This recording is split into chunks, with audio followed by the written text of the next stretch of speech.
Item 6B is an update by WRCOG's Casey Daly regarding CPACE activities and the review of the program's bond capacity. All right, thank you very much, Madam Chair, members of the committee. Casey Daly, Director of Energy and Environmental Programs here at WRCOG. Here to give you an update on our commercial PACE program, as well as have a discussion on the overall program's bond capacity review.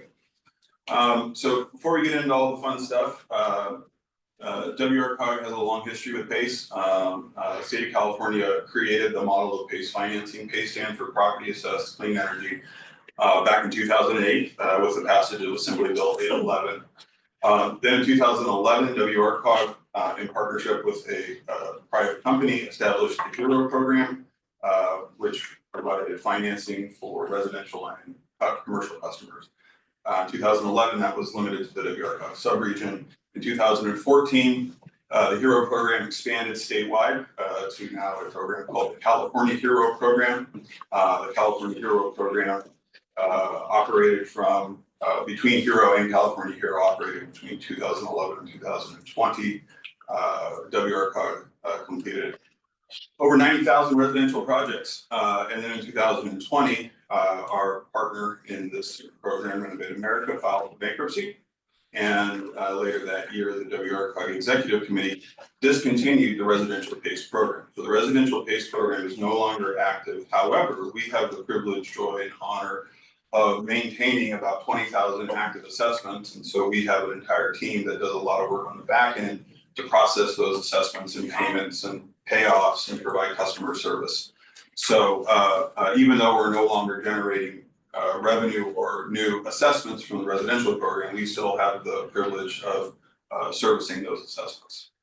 And I skipped the one in the middle there in 2018, which is when WRCOG began to see a stronger interest in commercial PACE. At that point, the primary focus had been on the residential side, but around 2018, we started to see a lot more interest on the commercial side, and that has only continued to grow.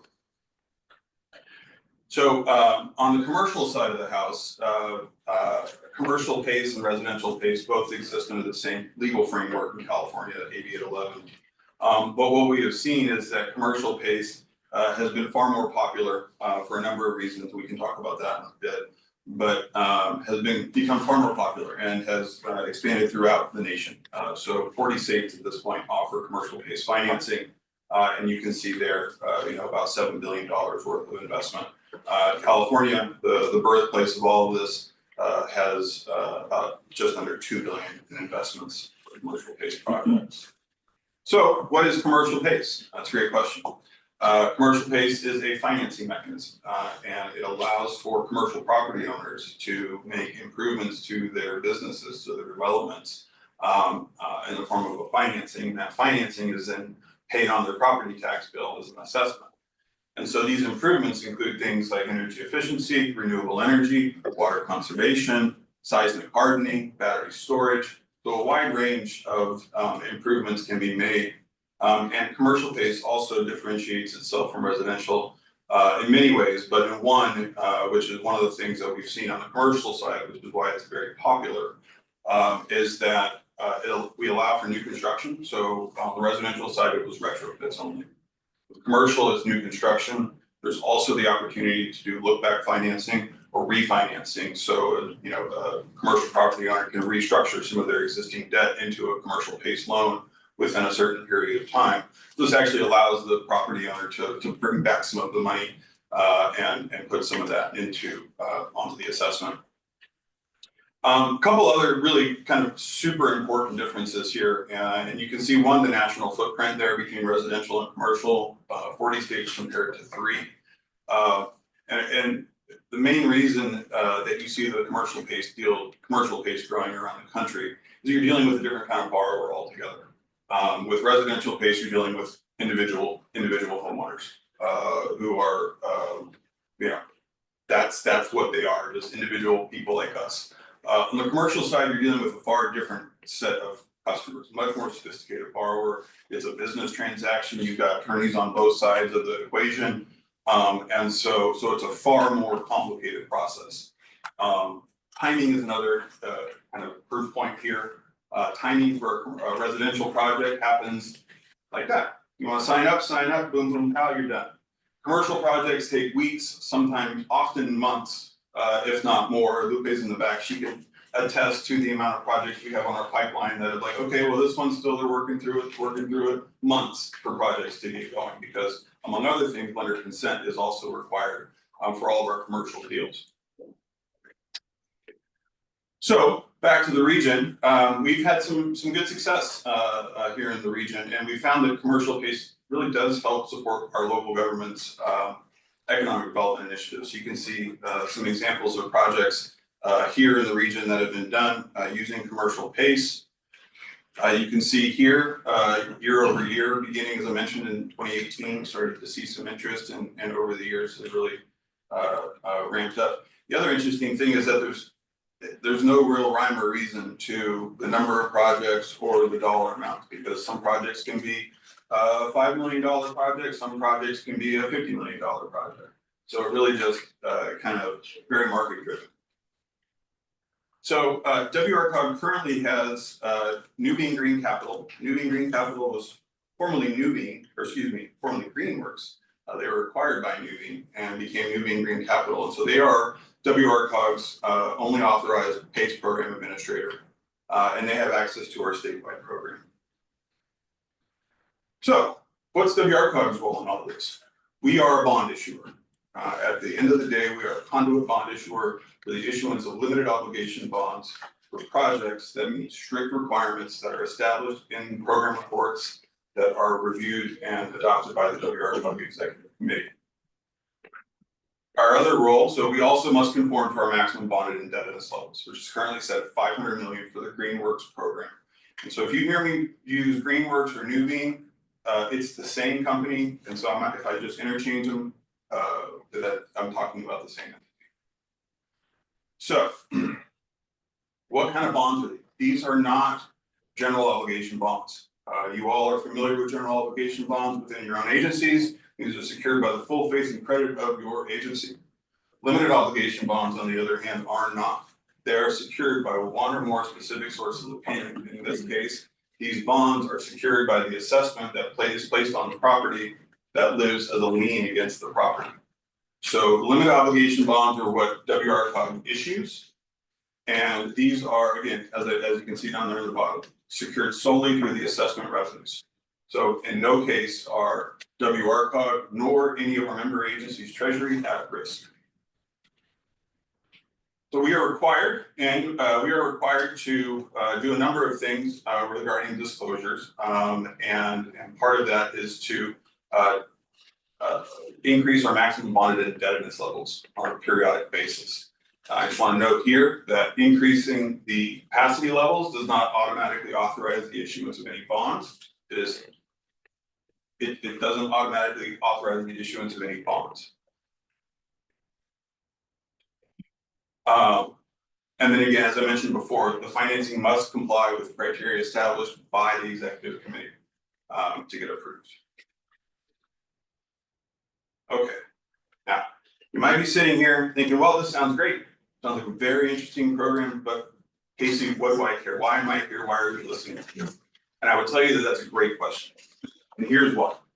So WRCOG and Nuveen, Greenworks formerly, back in 2018 entered into a program administration agreement to authorize Greenworks to do work with WRCOG.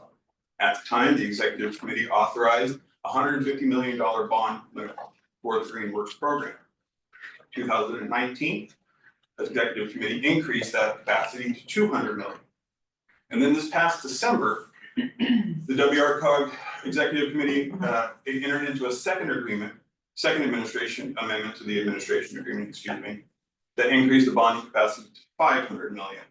As part of that approval, one of the items that came out of that was that WRCOG staff would meet and review with Nuveen Greenworks on an annual basis to come and then present an analysis and a review of the bonding capacity limits as part of the overall WRCOG annual budget approval process. So today is that review. So we are going to be going to you all today. Next week, we'll be going to the finance director, so that when we do eventually get to the executive committee, this item and the capacity increase will have gone through both of the most senior technical committees that WRCOG before our executive committee receives it. So currently, our bond capacity for Greenworks program is set at 500 million. There is approximately 320 million left in their available capacity. And according to Greenworks, in our conversations with them as we met, they anticipate approximately 400 million in bonding needs for the upcoming fiscal year. So we are requesting an increase of $80 million in bonding capacity for this upcoming fiscal year. The current number is at 500, and we're asking for an increase of 80. Now, that, Madam Chair, that concludes my presentation. I'm very happy to answer any questions. All right, well, thank you for the presentation. Are there any questions or comments? Yes. Two questions for you. Yes, sir. One, maybe this is a dumb question, but if the agencies aren't responsible for the bond debt, what's the value of having a bond limit in the first place? If we're not responsible, why does it matter? That's question one. Number two, is how does this relate to things like defaults, foreclosures, or judicial actions? You know, that was an issue with liens and things previously where you go through foreclosure, all of a sudden those liens are wiped out. Obviously, property taxes are a little bit different, but how does that relate? And at what point do we then become responsible as member agencies or WRCOG as a whole for that indebtedness? Absolutely, great questions. So I will take the second one first. Bond counsel, WRCOG bond counsel Mernal Shaw is on the line with us. I can pontificate on why does it matter that we increase the bond capacity levels, but I'll let the attorneys talk about that. But to address the question around defaults, foreclosures, and how does that work? So the mechanism is still the same for payments to be made on the property tax installments. Additionally, the reason why foreclosures were a concern on the residential side is because the placement of the lien on the tax roll is in the #1 position. So what that could lead to in a scenario where measures aren't taken to prevent that is that an individual homeowner could be subject to foreclosure by not paying their annual property tax assessment and paying their hero lien. So there's two things on the commercial side. One, again, vastly different borrowers. So we're talking about corporations and companies that own that are commercial real estate developers, commercial real estate investors. So they know eyes wide open what they're getting themselves into. Second thing is, lender consent is mandatory. So if there is a mortgage holder, senior mortgage holder on any property that is looking to do PACE financing, that senior lender must also consent to being put in second position.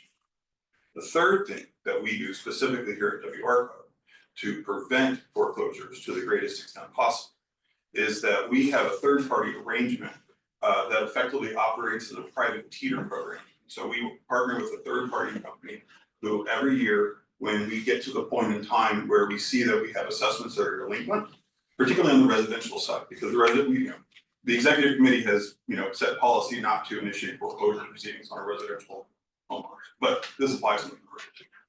So what we do is this third party comes in, and if there are, let's say $1 million in delinquency receivables that WRCOG is owed in order for us to make our bond payments on time, instead of going through the actions of foreclosing or worse, WRCOG coming out of pocket, what we have done, they have agreed to come in and step up and front those receivable dollars so that we can make our bond payments on time. And then they sit back in the background, and as property owners are coming current on their property taxes, which they do, and they pay their fees and penalties associated with being late, those fees and penalties then go back to the third party for helping bridge that gap. So those are like the three kind of big things that we do to really address the issues around foreclosures, delinquencies, and other judicial actions. On the commercial side, it is it's a much different kind of situation, because all of at this point now, these assessments and their property taxes are baked into the overall project. So we've seen maybe one delinquency on the commercial program, And that third party arrangement that I talked about participates with the commercial side too. All right, so the court first question was, why does it matter that we have the bond limits? So I'm gonna turn, Mernal, can you hear us? Sure, yeah, can you hear me? Yes.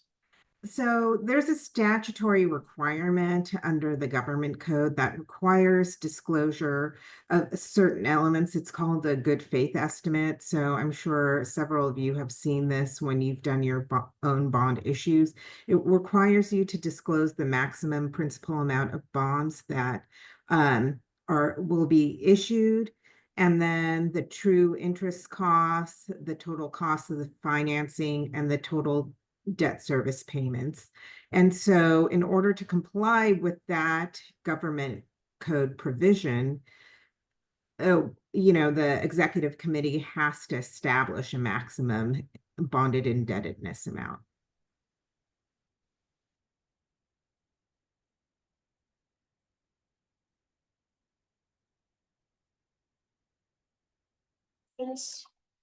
I have one question. So over the past 4 or 5 years, the capacity's been about 500 million. So now over the next year, and there's still 320 something million left, so what did you come up that in the next year you need an additional 80 million when we're not even halfway through? Sure, So that's is that because of the commercial? So I'm just trying to understand. that's a great question, and this is, we met with Nuveen, because as part of our new agreement with them, this was part of what we all agreed to, were to meet with them on a regular basis and leading up to this. And so as their current pipeline looks, they've got about $400 million in deals in their pipeline that they could expect to close by June 30, 2026, essentially. And so, and what we're seeing in the market, not only in California, but particularly in California, but we're seeing some kind of mega deals start to close. And so we're talking now projects. There were at least 3 projects last year that closed over $100 million in financing. One at least was $200 million in financing. So we're getting into that kind of space where 3 or 4 projects of that size can eat up that money pretty quickly. Thank you. Yes, ma'am. All right, any other questions, comments?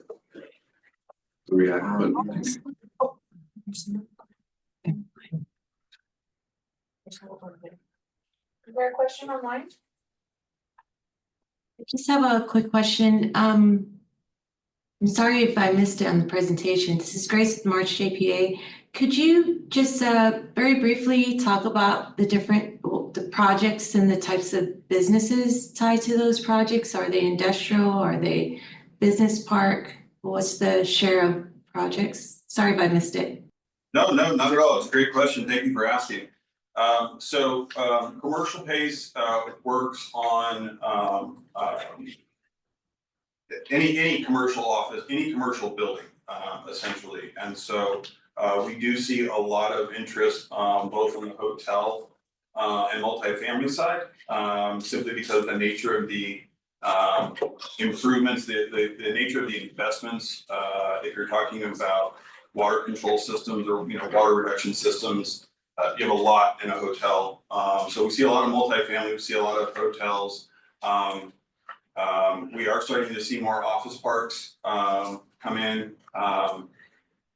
But yeah, that's the types of improvements, in case that wasn't clear either. So PACE as a financing mechanism can finance all of the improvements you see on the screen here. So renewable energy, water conservation, EV infrastructure, battery storage, seismic strengthening, fire hardening, all of those kinds of improvements can be financed utilizing commercial PACE financing. Casey, can you talk about the project we funded in Marietta?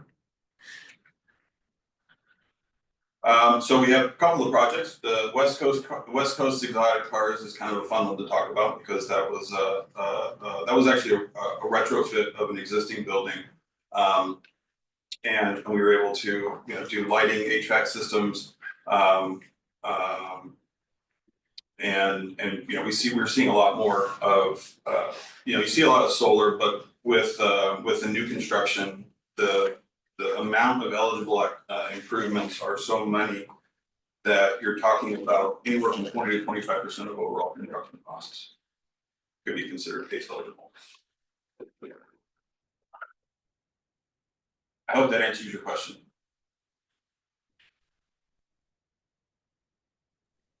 Thank you. Questions? All right, so this does require an action. Do we have a motion? So moved. Anderson. Thank you. We have a motion by San Jacinto and a second by Lake Elsinore. City of Fanny. Beaumont. Calamasa. Canyon Lake, Yes. Corona, Yes.